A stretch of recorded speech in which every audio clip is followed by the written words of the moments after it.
Bonjour à tous et à toutes. Jeudi, à 5 heures, ça ne vous a pas échappé, l'armée du Russe passait à l'offensive en Ukraine. Face à cette situation, chacun vit les choses différemment, mais il est clair que l'Église ne peut pas vivre comme si rien ne se passait.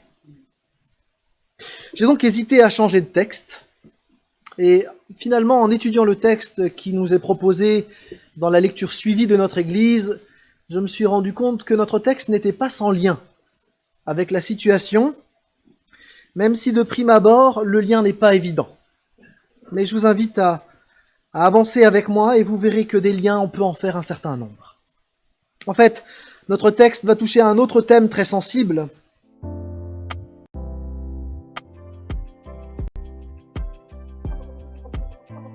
du divorce.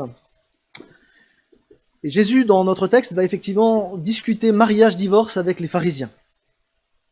Mais vous allez voir, notre texte n'est pas sans lien. Alors comme il va être question de divorce, j'aimerais faire une précision. Les gens dans la salle seraient peut-être moins tentés de partir que ceux qui sont sur YouTube. Mais j'aimerais vous encourager à écouter l'ensemble de l'intervention et de ne pas vous arrêter en plein milieu. Au risque de ne pas avoir l'ensemble de la pensée de ce que j'aimerais partager ce matin. Et soyez rassurés, mon but n'est pas de juger, de condamner, mais de tirer des enseignements pour tous, quelle que soit notre situation maritale, et vous verrez que le texte parle de bien d'autres choses, en plus de la question du mariage et du divorce.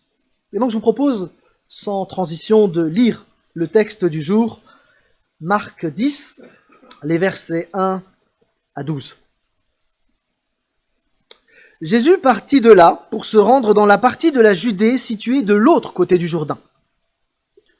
De nouveau, les foules se rassemblèrent autour de lui et selon son habitude, il se mit à les enseigner. Des pharisiens s'approchèrent et lui posèrent une question. Un homme a-t-il le droit de divorcer d'avec sa femme ? Il voulait par là lui tendre un piège. Il leur répondit, quel commandement Moïse vous a-t-il donné ? Moïse, lui dirent-ils, a permis de divorcer d'avec sa femme à condition de lui donner un certificat de divorce. Jésus leur répondit, c'est à cause de la dureté de votre cœur que Moïse a écrit ce commandement pour vous. Mais au commencement de la création, Dieu a créé l'être humain, homme et femme. C'est pourquoi l'homme quittera son père et sa mère pour s'attacher à sa femme. Les deux ne feront plus qu'un. Ainsi, ils ne sont plus deux, ils font un. Que l'homme ne sépare donc pas ce que Dieu a uni. De retour à la maison, les disciples interrogèrent à nouveau sur ce sujet. Il leur dit, celui qui divorce et se remarie commet un adultère à l'égard de sa première femme. Et si une femme divorce et se remarie, elle commet un adultère. Voilà le plan que je vous propose ce matin. D'abord cette question, la réponse de Jésus et puis ensuite un bonus en guise de conclusion. Est-il permis de divorcer ? Voilà une question intéressante, à laquelle les uns et les autres vont répondre différemment, généralement, et certains pensent que oui, certains pensent que non, chacun y va de son anecdote et surtout de son vécu. À répondre trop vite à coups de versets bibliques, on peut dire des bêtises, ou du moins des demi-vérités, qui sont donc aussi des demi-mensonges. Ce texte a parfois été utilisé à tort et à travers, et il convient donc de prendre le temps de le regarder d'assez près pour réaliser ce qu'il dit réellement. On pourrait être tenté de passer très vite sur l'introduction du verset premier. En fait, il faut au contraire nous y attarder. Parce qu'il y a des choses importantes à dire pour que l'on comprenne l'ensemble du texte. J'ai déjà dit ici, les auteurs bibliques n'avaient pas de papier à gaspiller. Et donc s'ils écrivent une indication de lieu ou de temps, c'est qu'elle a du sens, elle est importante. La mention de la traversée du Jourdain est tout sauf anodine, vous allez vite comprendre pourquoi. Mais juste avant, j'aimerais noter autre chose que l'on trouve dans le texte. Il est question d'une foule qui est rassemblée autour de Jésus. Et le texte nous précise que la question est posée non pas parce qu'ils avaient une question tout à fait légitime, mais pour piéger Jésus. Bien. Marc précise donc que Jésus a traversé le Jourdain. Jésus se trouve donc maintenant en Pérée. Ouais, ok. Et donc, ça vous dit peut-être rien, mais la Pérée, c'est une région particulière, parce qu'à l'époque, elle est dirigée par un certain Hérode Antipas. Or, quelque temps avant, un autre personnage a prêché précisément à ce Hérode Antipas. Un personnage dont Christian nous a parlé ce matin, il s'agit de Jean-Baptiste. Et Jean-Baptiste, précisément, il interpellait Hérode Antipas sur quelle question ? Sur la question du divorce. Alors nous avons des renseignements bibliques, des renseignements aussi par un historien juif qui s'appelle Flavius Joseph, et nous savons qu'Hérode Antipas avait d'abord épousé une princesse nabatéenne, Phasélis, qui était la fille d'un roi extrêmement puissant, Arétas IV, le roi de Pétra. Alors pour vous donner une idée, le royaume de Pétra, ça ressemblait à ça. Vous voyez la frontière ? C'est un royaume immense, au sud d'Israël à l'époque. L'alliance par mariage d'Hérode Antipas, qui avait un tout petit terrain, avec ce royaume immense, était une bonne opération militaire. Mais motivé par des envies coupables, Hérode Antipas va répudier sa femme, il la dégage, soyons clairs, pour finalement se marier avec une autre femme, Hérodiade qui n'est autre que sa propre nièce. Moralement, c'est déjà très limite. Mais en plus d'être sa nièce, Hérodiade était aussi la femme de son demi-frère Philippe. Et donc, Hérode Antipas va répudier la princesse Phasélis, et il prit pour épouse la femme de son demi-frère, qui n'est autre que sa nièce. Donc c'est scandaleux, totalement contraire à la loi juive, et le scandale avait fait du bruit. D'autant que Jean-Baptiste était monté au créneau pour dénoncer cette attitude, et ça n'avait pas plu au roi. Le roi qui avait du coup fait taire toute contestation en enfermant le Baptiste en prison. Toute ressemblance avec des personnages actuels vivant sur l'est de l'Europe serait tout à fait fortuite. Le texte de Marc 6 nous dit ceci. Hérode lui-même avait fait arrêter Jean et l'avait fait enchaîner en prison à cause d'Hérodiade, femme de Philippe, son frère, qu'il avait épousé. En effet, Jean disait à Hérode, il ne t'est pas permis d'avoir la femme de ton frère. Au-delà de l'aspect moral, cette répudiation avait été le déclencheur d'une grave crise politique entre le roi Arétas IV, qui n'allait pas laisser sa fille se laisser traiter de cette manière-là, et Hérode Antipas. Le royaume nabatéen, on l'a vu, était un royaume extrêmement puissant, dont on a encore des traces avec des vestiges à Pétra. La crise entre les deux royaumes va déboucher sur une guerre avec un bain de sang terrible, à cause de la folie d'un seul. Et évidemment, je ne peux pas ne pas faire un lien là entre la folie d'un seul.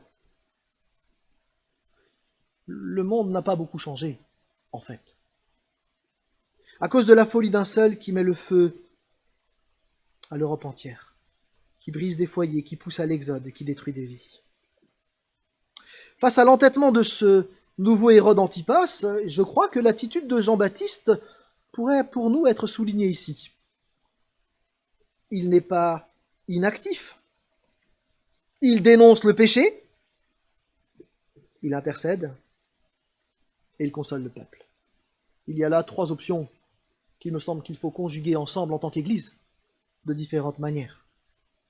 Nous sommes appelés à être artisans de paix là où nous sommes, à prier, de différentes manières à dénoncer le péché. Et peut-être on peut penser à des pistes concrètes en Église. Nous avons fait le choix hier en famille, par exemple. C'est un exemple, c'est pas pour nous mettre en avant, mais c'est une piste de réflexion. On a fait le choix avec les enfants de nous priver de desserts tant que le conflit en Ukraine durera. Et tout l'argent qui était consacré pour les desserts, on va l'envoyer à une ONG qui s'occupe de réfugiés. C'est une piste. Vous en avez probablement d'autres. Durant cette guerre, en tout cas entre Arétas et Hérode, toute l'armée juive a été décimée. C'était impossible pour la petite armée d'Antipas de défendre face à un empire si puissant. Évidemment, c'était un grand scandale dans toute la région. À cause de la bêtise d'un seul, des milliers de morts. Jean-Baptiste, de son côté, a payé de sa vie cette dénonciation. Et aujourd'hui, certains chrétiens sont enfermés en Russie pour avoir dénoncé certaines choses aussi. D'autres sont enfermés ailleurs dans d'autres pays. Nous sommes leur soutien dans la prière. Nous avons là une responsabilité engagée. Dans la suite du texte, dans Marc 6, on ne va pas le lire ce matin, Hérode Antipas va être sous le charme de la danse de la fille de sa nouvelle femme. Monsieur qui est géré par ses pulsions quand même. Et tout excité, il va demander à cette jeune fille, qu'est-ce que tu veux, si tu sais même la moitié du royaume, je te le donne. Et conseillé par sa mère, la jeune fille va demander la tête de Jean-Baptiste. Et vous comprenez que la question qui est posée à Jésus dans ce contexte-là, c'est tout sauf une question anodine. Est-ce qu'il est permis de répudier sa femme ou de divorcer de sa femme? Belle question piège. En fait là, si c'était moi, j'aurais été pris comme un rat. Il faut reconnaître quand même que les pharisiens sont doués, point de vue polémique. Parce que si Jésus répond non, Hérode Antipas va le savoir, il va faire comme avec Jean-Baptiste, il va le tuer. Et s'il répond oui, eh bien, il va désavouer les principes divins. Ce que vont pas manquer de lui faire remarquer les pharisiens en disant, mais de toute façon, il n'est pas crédible. Bref, c'est pile je gagne, face tu perds. Qu'est-ce que va dire Jésus? C'est important de jamais répondre trop vite à une question, vous voyez? Ça évite bien des ennuis. Et du coup, à la question qui est posée à Jésus, Jésus en pose une autre. Qu'est-ce que dit la loi de Moïse? Et très étonnamment, les pharisiens donnent une réponse qui est basée sur Deutéronome 24, verset 1, mais qui est plutôt l'exception que la règle. Ils disent, en gros, que la Bible permet le divorce si, et seulement si, il y a une lettre de divorce écrite dans les formes demandées. Alors là, c'est possible. Pour bien comprendre notre texte, il faut réaliser que le divorce de l'époque, c'est pas tout à fait le même que les divorces d'aujourd'hui. À l'époque, ce sont massivement les hommes qui divorcent, on parlera plutôt de répudiation, ils se séparent de leur femme. Pour dire les choses crûment, en fait, le mari voulait changer de femme, il congédiait donc la première pour en prendre une autre. À l'époque de Moïse, les hommes de toutes les nations avaient la possibilité de répudier leur femme sans raison. Le divorce consistait à dire « je te veux plus », et la femme était dégagée. Et pour la femme, c'était une situation très compliquée. Bon, déjà, être femme célibataire dans l'Antiquité, c'est pas simple.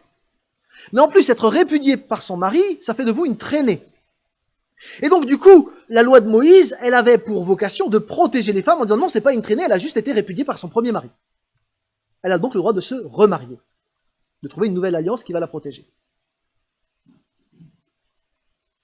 Bien sûr, les pharisiens avaient retourné les choses à leur avantage, et ils considéraient que si la lettre avait été écrite avec des formes, on pouvait changer de femme sans restriction. À partir du moment où vous avez la lettre, quand même, il faut bien faire la lettre avec un scribe pharisien qui vous fait cette lettre, sinon ça ne marche pas. Et Hérode Antipas, n'ayant pas fait cette lettre, il était en tort.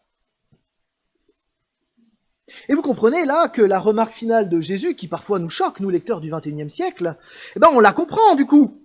Parce que répudier de cette manière-là, finalement, c'est effectivement faire un adultère.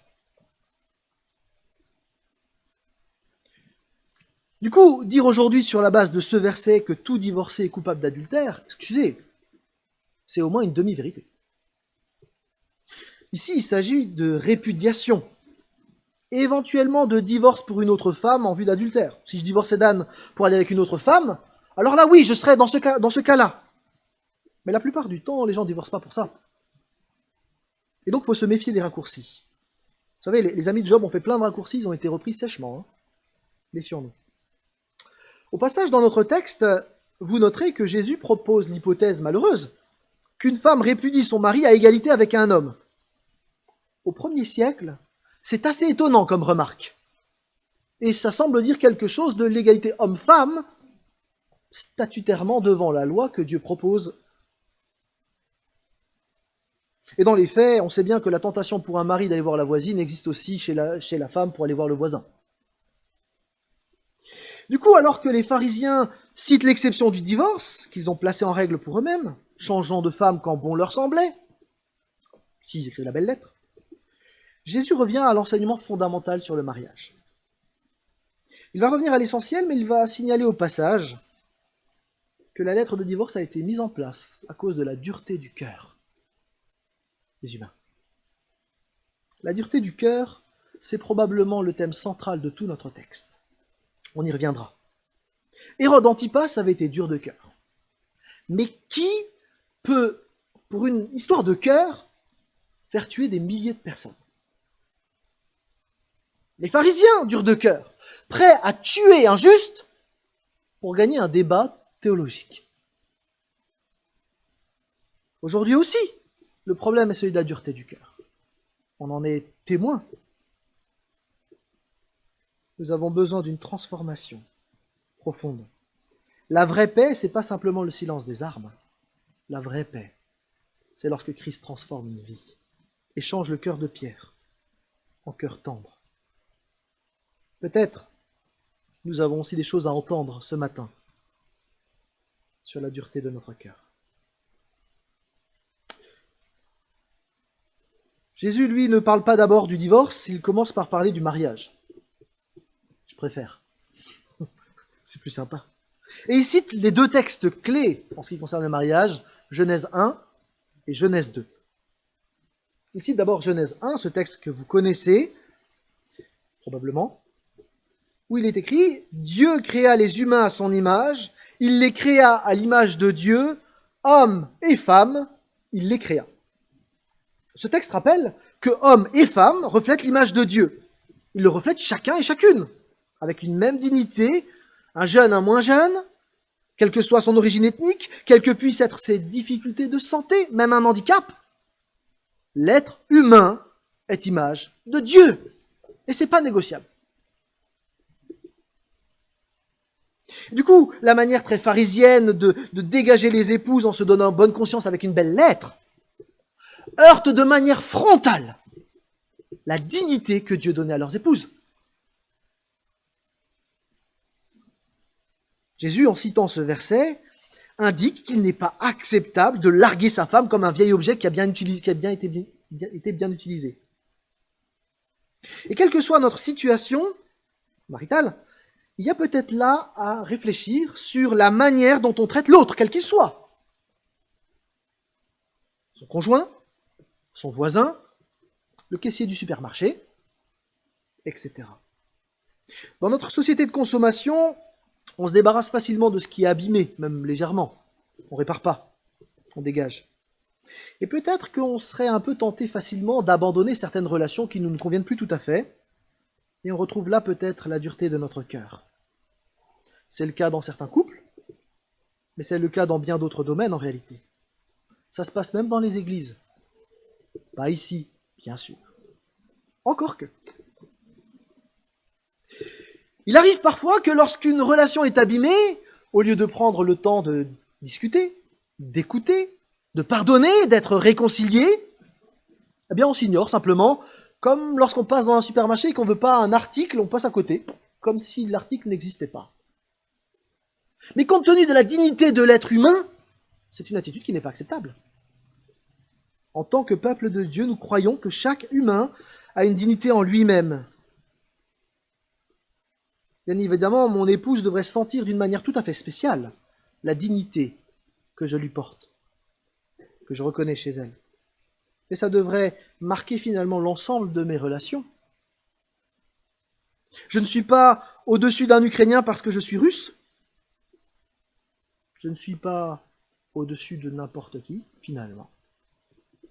La Bible met en garde face au racisme et face à toute préférence sur la base d'une nationalité qui dévaloriserait la dignité de l'autre, qui est humain, comme moi. Et je crois qu'il nous faut faire attention aux discours haineux qui traduisent une certaine dureté de cœur.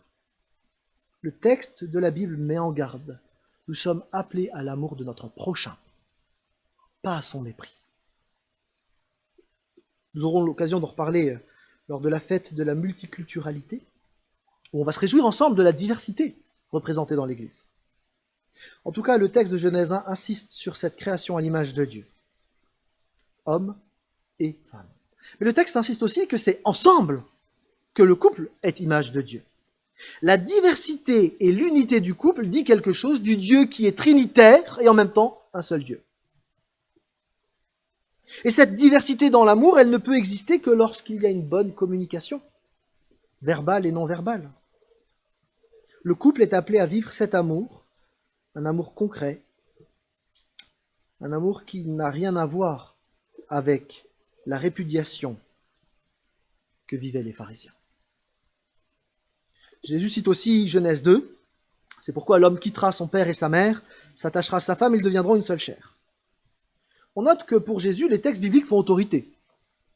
Il les cite et il les vit pleinement. Nous sommes appelés à faire de même.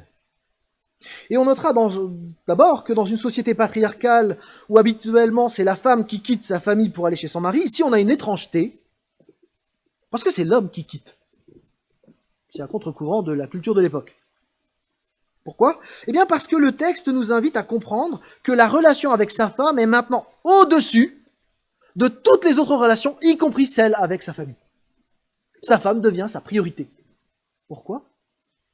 Parce qu'il l'a choisie et qu'elle dit, elle est digne d'avoir cette attention. Cette priorisation de l'épouse, on la retrouve dans toutes les pages de la Bible. Éphésiens 5. Marie, aimez vos femmes quand vous avez le temps. Quand il n'y a pas foot à la télé. Comme Christ a aimé l'Église et a donné sa vie pour elle. Pardon du peu. À nouveau, très clairement, la répudiation n'est pas dans les clous. Que ce soit Hérode Antipas, que ce soit les pharisiens, la priorité, ce n'était pas leur épouse, c'était leurs envies et leurs pulsions.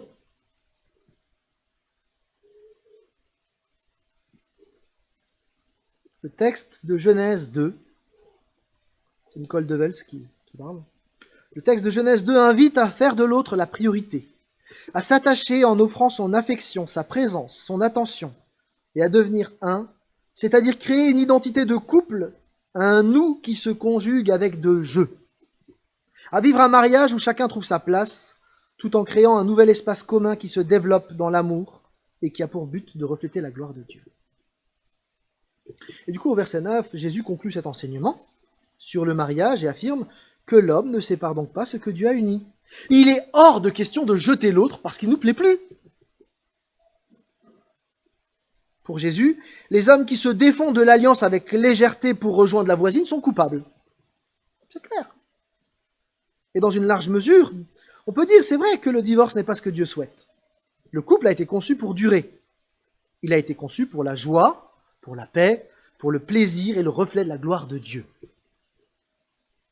L'enseignement de Jésus donc dénote avec la légèreté avec laquelle on se séparait des femmes à l'époque. Et le Seigneur met les points sur les i, avec ses pharisiens. Celui qui répudie sa femme commet l'adultère. D'ailleurs, je vous invite à titre de curiosité à regarder dans Matthieu 19, le verset 10. Vous verrez, quand vous lisez à la maison, vous pouvez regarder maintenant si vous voulez, dans Matthieu 19, verset 10, quand Jésus dit ça, les disciples, ils interpellent Jésus à la maison, ils disent, oui mais si c'est ça le mariage, ça vaut pas la peine de se marier, hein. Ils ont bien compris le message de Jésus, mais ça leur plaît pas. En fait, on n'est pas obligé de se marier, on peut décider de rester seul. Mais si on s'engage avec quelqu'un, cet engagement, il a du poids devant Dieu. Il y a une responsabilité de rendre l'autre le plus heureux et le plus épanoui possible.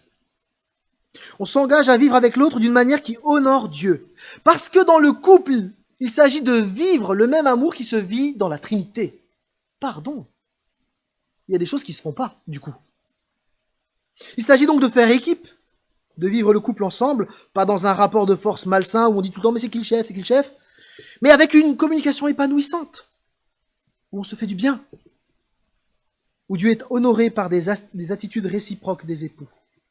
C'est ça, le mariage biblique qui ne devrait pas être rompu. Il me semble quelque chose qu'il faut préciser au verset 9, qui est souvent cité. Je ne sais pas ce qui se passe dans l'intimité des couples, et c'est bien comme ça. Mais si nous sommes toujours mariés et que notre couple ne va pas bien, il ne faudrait pas se vanter d'avoir gardé un mariage misérable. Ce genre de mariage, c'est pas ce qui plaît à Dieu non plus. Un mariage de façade, c'est pas ce que Dieu souhaite. Pas du tout. Le projet de Dieu pour le couple, c'est beau. Il s'agit de quitter, de faire de l'autre sa priorité, s'attacher progressivement, de grandir dans l'amour et de faire un. Le couple dans la pensée biblique, c'est comme un arbre. Bien alimenté avec le temps, il va posséder des racines plus profondes et il pourra faire face aux tempêtes de la vie et il va porter de plus en plus de fruits. Les oiseaux vont s'y nicher. Les écureuils vont y faire leur cachette, trouver un espace de jeu. Bref, un couple solide, comme un arbre solide, c'est une bénédiction pour ceux qui sont autour. Et c'est ce que Dieu souhaiterait, que tous les couples vivent en réalité. Vous savez, en ce qui concerne le divorce, on ne se lève pas un matin en se disant « ça y est, je divorce ». Non, le processus de séparation, il est graduel, il se fait par beaucoup de négligence d'abord. Tout comme l'attachement se fait progressivement, le détachement se fait aussi progressivement. Dans le couple, on fait plus d'efforts. Quand on était fiancés, on a présenté la maison témoin. On se brossait les dents à chaque fois, on était bien coiffé, bien habillé, très gentleman. Puis maintenant qu'on est marié, au bout de 5-6 ans, ouais mais c'est bon, ça va. On fait plus autant d'efforts.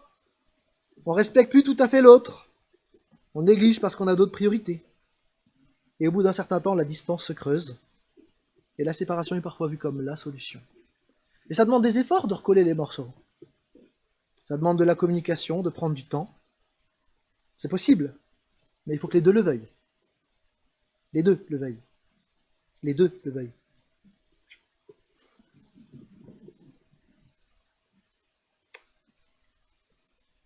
Les gens qui divorcent aujourd'hui ne divorcent pas sur un coup de tête, mais il y a beaucoup de souffrance. Et c'est pour ça, comparer les divorcés d'aujourd'hui avec ce que vivaient les pharisiens d'autrefois et leurs lettres de divorce, pardon, mais il y a peut-être là un écart dont il faut tenir compte quand on utilise le texte biblique.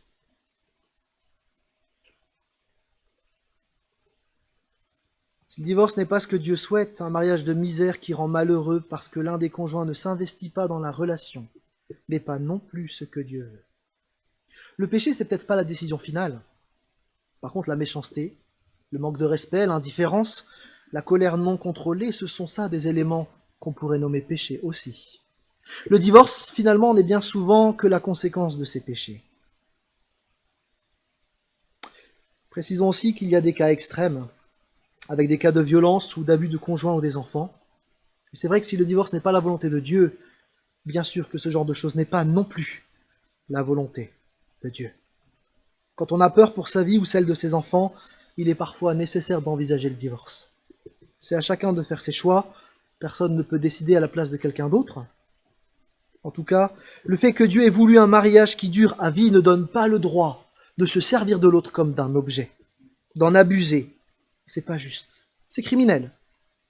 Et bibliquement, ce n'est pas acceptable. Et c'est précisément ce que dénonce Jésus dans ce texte. Et vous voyez que parfois on a utilisé un texte qui revalorise la femme, non pas comme objet, mais comme personne digne. On l'a utilisé pour enfermer dans des situations où des gens étaient traités comme des objets.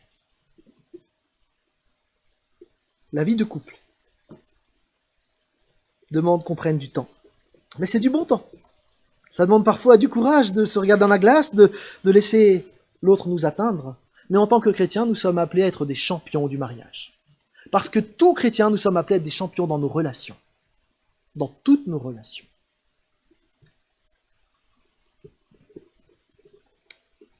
Et si le texte allait encore un peu plus loin? En fait, j'étais un peu obligé de parler de mariage et de divorce avec ce texte, mais je crois que ce n'est pas le cœur du texte. Je crois que le texte n'a pas été écrit pour ça. Vous avez bien compris que ce texte il a été donné dans un climat de discussion polémique entre Jésus et les pharisiens. Et en fait, si Marc place ce texte-là, c'est d'abord parce qu'il voulait montrer le cœur tortueux et dur des pharisiens. Il voulait lui tendre un piège.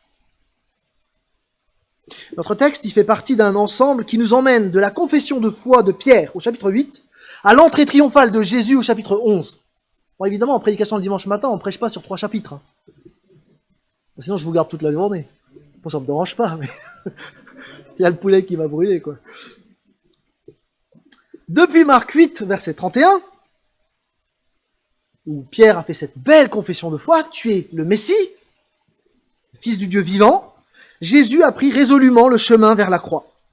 Ce qui va être répété plusieurs fois. Et à chaque fois, Marc nous précise qu'il va être rejeté. Pourquoi? À cause de la dureté du cœur. Ses disciples aussi vont être rejetés, d'ailleurs. C'est pas surprenant. Si le Seigneur a été rejeté, ses disciples vont être rejetés aussi. Mais avant même Christ, quelqu'un d'autre a été rejeté. Le précurseur, Jean-Baptiste, dont il a été question dans notre texte, par allusion, et dans le chapitre précédent, où il était question du Élie qui a été rejeté par le peuple. D'ailleurs, c'est assez étonnant, mais juste avant d'aller vers Jérusalem, vers la croix, Jésus est allé sur une montagne, sa gloire est apparue à quelques-uns de ses disciples, et là précisément, qui est apparu avec Moïse? Élie. Vous voyez que le texte est construit d'une certaine manière quand même. Ces deux figures, Moïse et Élie, qui ont été rejetés en leur temps par le peuple d'Israël, ont parlé avec le Seigneur avant qu'il continue son chemin vers la croix, où la dureté du cœur humain va le clouer sur cette croix. Et alors que tous ces textes parlent du rejet, de la dureté du cœur, à l'inverse, vous avez Jésus qui accueille. Et qui accueille notamment des enfants. Les enfants, à l'époque, ils n'ont pas le même statut qu'aujourd'hui. On les méprise, on les rejette. D'ailleurs, vous avez même dans l'attitude, bon, on fera la semaine prochaine, donc je ne vais pas rentrer trop dans les détails, mais les disciples freinent leur accessibilité à Christ. Et puis ensuite, chose étrange, et c'est pareil, ce sera l'objet d'une prédication, Jésus, c'est lui qui va rejeter quelqu'un. Un jeune homme riche, qui se pensait assez bon pour entrer dans le royaume de Dieu. On n'entre pas dans le royaume de Dieu par la force, par les richesses, ou parce qu'on est juif, parce qu'on a un beau mariage. On y entre par la foi. Cette foi que Pierre a déclarée au début de toute la séquence. Bref, vous avez compris, dans tout ce texte, il y a un jeu littéraire autour de l'accueil et du rejet. Et il y a une tension qui grandit entre le rejet des Juifs d'un côté et l'accueil que Jésus veut offrir. Et cette dureté du cœur, j'ai plus de télécommande. Cette dureté du cœur, elle est matérialisée dans notre texte par la répudiation des femmes. Bien que tu cliques, s'il te plaît. Encore une fois. Non. Jésus pointe son doigt sur la pratique adultère des pharisiens parce qu'il veut pointer la pratique adultère du peuple d'Israël, qui est dur de cœur et qui refuse de reconnaître Christ comme Messie. Et vous voyez que notre texte va beaucoup plus loin juste que la question du divorce. Les pharisiens, tout en pensant être les plus purs, étaient aussi adultères que leurs ancêtres. Ils avaient le cœur dur. Ils ne suivaient pas Dieu. Et il y a là un vrai renversement. Je vais bien cliquer, s'il te plaît. Parce qu'alors que le peuple rejette son Messie, tu peux encore cliquer une fois, Christ, lui, va accepter d'être rejeté pour pouvoir accueillir non seulement des Juifs, mais aussi des non-Juifs. Il va accueillir tous ceux qui ont été rejetés, tous ceux qui ont été contaminés par le péché. Alors que lui aurait le droit de nous rejeter. Lui nous a accueillis par amour. Christ a aimé l'Église et il a donné sa vie pour elle. Dans ce texte, il est question finalement de l'amour immérité de Dieu et de la possibilité improbable de notre union avec Christ. Et en écho avec cet accueil divin, cet amour dont Dieu s'est offert, l'Église a pour mission d'accueillir tous ceux qui veulent s'approcher de Dieu. Nous sommes appelés à accueillir et à accompagner tous ceux qui ont vécu un divorce ou qui sont en train de divorcer. Ça ne veut pas dire qu'on approuve ou qu'on n'approuve pas, mais on ne veut pas être de ceux qui rejettent. Nous voulons accueillir. Nous sommes le peuple du Dieu qui est venu pour accueillir et aimer. Et ça a des conséquences aussi sur les mois qui viennent, avec le déplacement de population massif qui va arriver.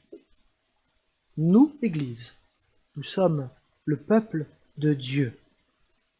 Que tous trouvent leur place, qu'ils soient mariés, divorcés, célibataires, enfants, migrants, déplacés, ukrainiens ou russes. Tous.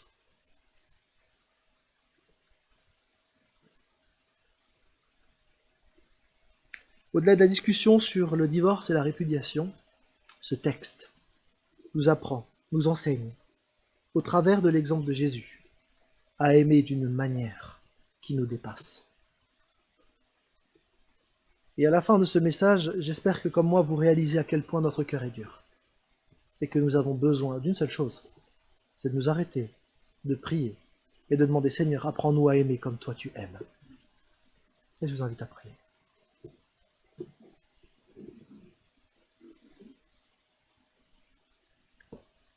Seigneur, merci pour ta parole parce que à chaque fois, elle nous oblige à nous déplacer. Seigneur, nous réalisons devant toi la dureté de notre cœur. Cette dureté de cœur qui t'a mené à la croix et qui ne t'a pas empêché de nous aimer. Seigneur, mais quelle grâce incroyable. On ne méritait rien, mais tu t'es offert. Tu nous as aimés, tu nous as accueillis. Et Seigneur, maintenant que nous sommes intégrés à ton peuple, nous voulons être des champions des relations, pleines d'amour. Des relations dans nos couples d'abord, des relations avec nos proches ensuite, des relations entre nous aussi, des relations avec tout être humain qui a été créé à ton image, quel qu'il soit. Nous voulons aimer Vladimir Poutine et prier pour son salut. Nous voulons prier pour tout être humain.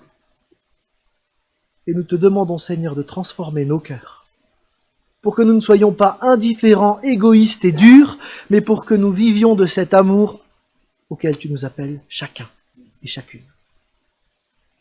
Seigneur, merci pour ton Église. Merci pour cette communauté que nous formons ensemble, dans laquelle nous pouvons apprendre à aimer. Oui, Seigneur, nous avons besoin de toi. Et nous réclamons ta grâce dans nos relations. Transforme-nous par l'action puissante de ton esprit et que nous soyons comme toi. Nous voulons te ressembler, Jésus. Amen.